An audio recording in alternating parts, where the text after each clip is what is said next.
फिर हमारा अगला टॉपिक है बच्चों, प्राकृतिक वनस्पति और वन्य जीवन का संरक्षण। वन हमारी संपदा है। अब देखो बच्चों, ये तो पता है कि वन तो हमारी बहुमूल्य संपदा है। फिर क्या रहा है कि पौधे जंतुओं को आश्रय प्रदान करते हैं। अब बच्चों मान लो कि अगर ये जो हरे हरे पेड़ पत्ते पौधे नहीं होंगे तो जो शाकाहारी जंतु हैं वो क्या वो तो बच्चों कुछ खा ही नहीं पाएंगे। तो इसलिए यानी कि वन तो हमारी क्या है, ये जो है बहुमूल्य संपदा है। साथ ही पारितंत्र को भी सुरक्षित रखते हैं, ठीक है ना। चक्र वगैरह चलता रहता है कि भाई शाकाहारी हिरन है, हिरन को शेर खाता है, ठीक है ना बच्चों। जलवायु में परिवर्तन और मानव हस्तक्षेप के कारण पौधों और जंतुओं के प्राकृतिक आवास नष्ट हो सकते हैं। अब जैसे कि हमने बार बार इस चीज़ को नोट किया है, बहुत सी जातियां असुरक्षित अथवा संकटापन्न हैं। अब बच्चों देखो, जैसे कि अगर अंधाधुंध होगी कटाई तो इससे कई जीव की जो जातियां हैं वो मतलब जो संकट में आ गई हैं। जैसे मान के चलिए गिद्ध है, तो गिद्ध वगैरह अब इतने हमको नहीं मिलते, ठीक है ना। चिड़िया है, तो अब ये कह रहे हैं कि बहुत सी जातियां असुरक्षित अथवा संकटापन्न हैं, कुछ लुप्त होने के कगार पर है। वनोन्मूलन, मृदा अपरदन, निर्माण कार्य, दावानल और भूस्खलन में से कुछ मानव और प्राकृतिक जो है जिम्मेदार है। यानी कि कुछ तो देखो बच्चों, ये मतलब जो प्रकृति जिम्मेदार है, कुछ इस मतलब इन चीज़ों के लिए मनुष्य भी जिम्मेदार है, जो मिलकर इन महत्वपूर्ण प्राकृतिक संसाधनों के लुप्त होने की प्रक्रिया को बढ़ावा देते हैं। आज की मुख्य चिंताओं में से एक अनाधिकार शिकार करने की संख्या का बढ़ना है। अब जैसे बच्चों मान लो टाइगर का शिकार है, हिरन का शिकार है, तो इनसे क्या हो रहा है बच्चों, इनसे हमारा जो है चक्र जो है वो प्रभावित हो सकता है। शेर नहीं रहेंगे तो क्या हो जाएगा, हिरनों की संख्या ज़्यादा हो जाएगी, ठीक है ना बच्चों। जिसमें कुछ खास प्रजातियों की संख्या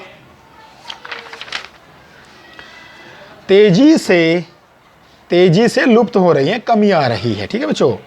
पशु खाल, चमड़ा, नाखून, दांत और पंखों के साथ साथ सींगों के एकत्रीकरण और गैर कानूनी व्यापार के लिए जंतुओं का अनाधिकार शिकार किया जाता है। अब जैसे हाथी दांत के लिए हाथियों को मारा जाता है, गेंडे के सींग के लिए गेंडों का शिकार किया जाता है।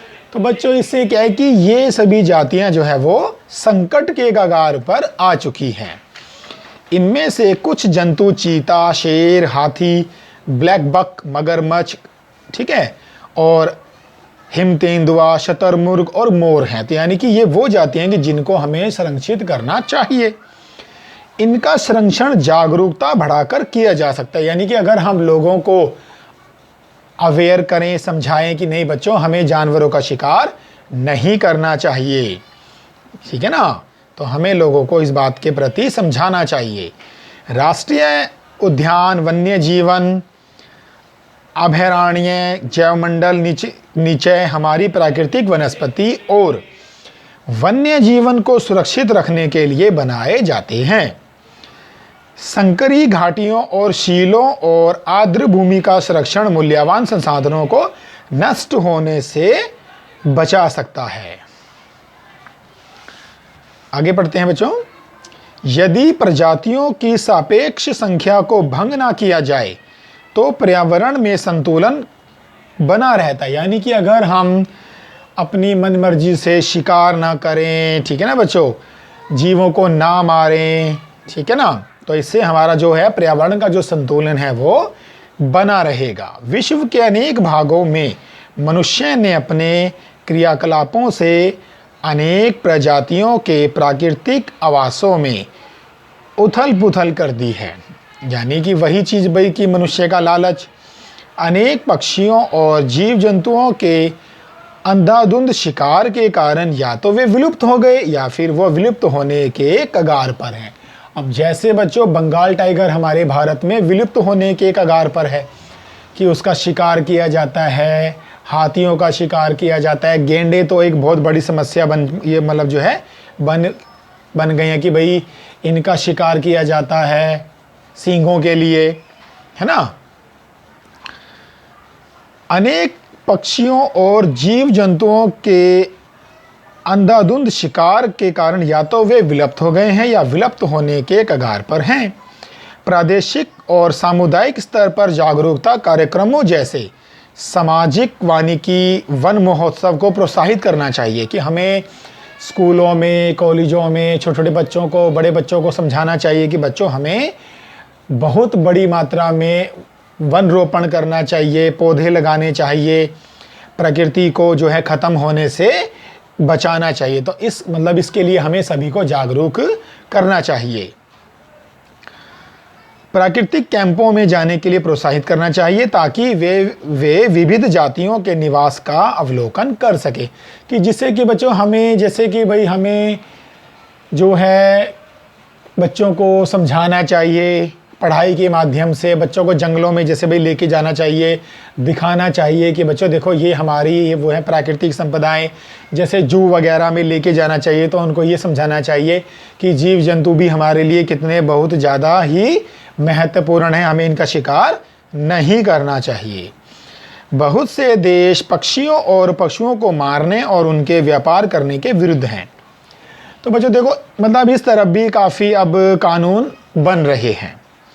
भारत में शेरों, चीतों, हिरणों और भारतीय सारंग और मोर को मारना अवैध है। अब जैसे भारत में भी बच्चों कई कानून ऐसे बन चुके हैं कि जिसमें कि हमें ये जो है जानवरों का शिकार करना वो अवैध हो चुका है, तो उस पर भी क्या है, सजा का प्रावधान है। एक अंतरराष्ट्रीय परिपाटी CITECS, The Convention of International Trade in Endangered Species of Wild Fauna and Flora की स्थापना की गई है, जिसने प्राणियों और पक्षियों की अनेक जातियों की सूची तैयार की है। इस सूची में दिए गए सभी पक्षियों और प्राणियों के व्यापार करने पर प्रतिबंध लगाया गया है। पौधों और प्राणियों का संरक्षण प्रत्येक नागरिक का नैतिक कर्तव्य है। कि बच्चों देखो सीधी सी बात है कि हम अपने निजी लाभ के लिए, हम अपने स्वाद के लिए अगर हम इस तरीके से जीवों को मारेंगे तो बच्चों इससे क्या होगा, इससे प्रकृति में असंतुलन पैदा हो जाएगा। ठीक है ना बच्चों। तो इसके नेक्स्ट टॉपिक को हम पढ़ते हैं अपने नेक्स्ट पार्ट में।